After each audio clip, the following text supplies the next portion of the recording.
টি-20 cricket মানেই ৪ ছক্কার ফুলঝুরি।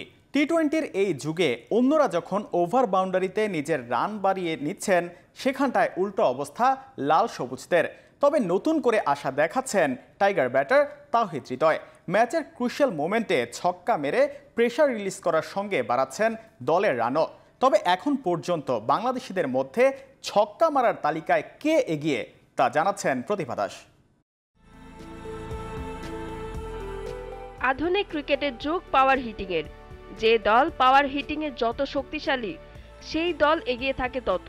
তবে franchise ক্রিকেটের এই আমলেও বাংলাদেশ যেন এখনো সেই আদিম যুগেই। ম্যাচের প্রয়োজনে হোক কিংবা ব্যক্তিগত অর্জনের ক্ষেত্রে পাওয়ার হিটিংয়ে ভক্তদের হৃদয়ে জায়গা করে নেয়ার মতো ব্যাটারের ঘাটতি রয়ে গেছে লাল সবুজের দলে।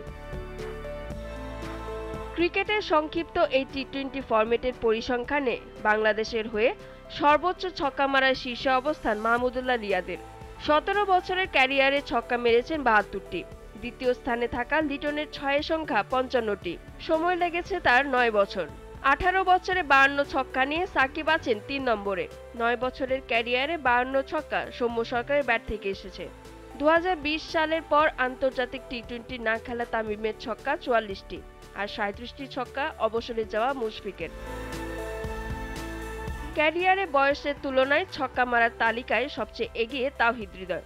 ১ বছর ৩ মাসের ক্যারিয়ারে ২৪ ম্যাচের ২১ ইনিংসে ব্যাটিং করে ২৪টি ছক্কা হাঁকিয়েছেন হৃদয়। ইনিংস প্রতি ১.১ ছক্কা তার ব্যাটে। এই অর্জনে ভাগ বসাতে পারেননি কোনো সিনিয়র ক্রিকেটারও। টি-20 ক্রিকেটে যে মেজাজে ব্যাটিং জরুরি সেটা আছে হৃদয়ের।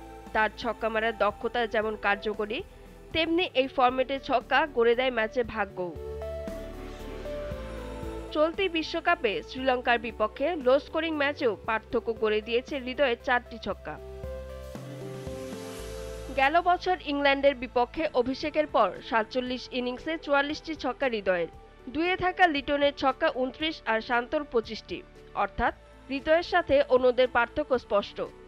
এমনকি টি-20-তে এখন পর্যন্ত সবচেয়ে বেশি স্ট্রাইক রেট ১৩৫.৩৪, সেটিও হৃদয়ের। হৃদয় সবার হৃদয় জিতে যেভাবে ছুটছেন, তাতে নতুন করে পাওয়ার হিটিং নিয়ে স্বপ্ন দেখতেই পারে বাংলাদেশ। প্রতিভা দাস, জিটিভি নিউজ।